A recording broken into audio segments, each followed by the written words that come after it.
La Hongrie, je pense que tout le monde sait où se trouve la Hongrie, parce qu'il arrive que l'on confonde Budapest, capitale de la Hongrie, et Bucarest, capitale de la Roumanie. La Hongrie est au cœur de l'Europe.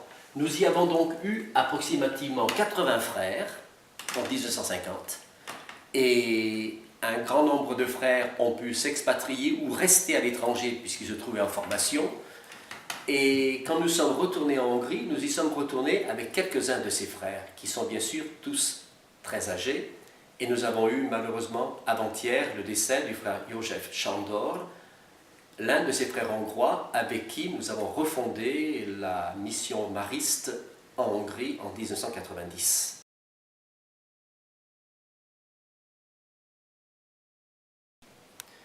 Nous avons déjà une assez longue histoire en tant que congrégation mariste en Hongrie, puisque la première communauté créée à Orshova, actuellement en Roumanie, mais à l'époque en Hongrie, remonte à la fin du XIXe siècle. Les frères sont ensuite venus sur Budapest, où ils ont eu 2 fondations, un petit internat spécialement pour les orphelins de guerre, qui était en même temps une formation pour les jeunes hongrois, et puis l'école de Champagnat, l'école Champagnat à Budapest, qui était une école franco-hongroise. C'est dans cette école, à la fin de la guerre, que les frères hongrois se sont illustrés, si on peut parler ainsi, en faisant de cette école un lieu d'accueil pour enfants juifs.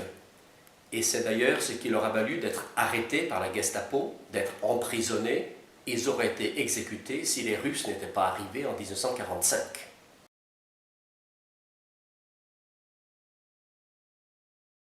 Oui, on m'a souvent aussi posé la question, mais pourquoi la Hongrie? Bon, c'est une histoire de l'Institut, j'y ai déjà fait allusion.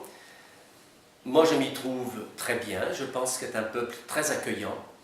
C'est un peuple unique au sein de l'Europe, un peuple qui est très meurtri encore à la suite du traité de Trianon qui l'a amputé des 2/3 de son territoire, un peuple qui au cours de l'histoire a eu affaire à une invasion de 150 années par les Turcs, qui a eu affaire ensuite à 2 dictatures successives, dont l'une communiste pendant 40 ans, et on peut comprendre que ce peuple soit un peu jaloux de son indépendance, de son autorité dans ses relations avec l'Europe.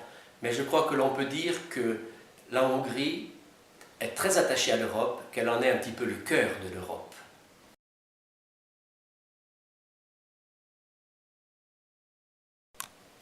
Bien sûr, en tant qu'étranger, lorsque nous arrivons dans un pays, notre premier devoir, j'allais dire, c'est de nous intégrer au pays, c'est de découvrir la culture du pays.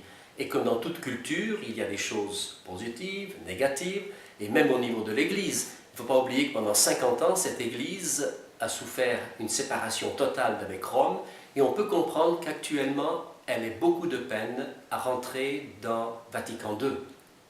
Par contre, au niveau des jeunes, ils sont déjà en plein dans notre monde d'aujourd'hui, et c'est à ce niveau-là que nous travaillons pour les préparer au monde de demain dans l'esprit de Vatican II.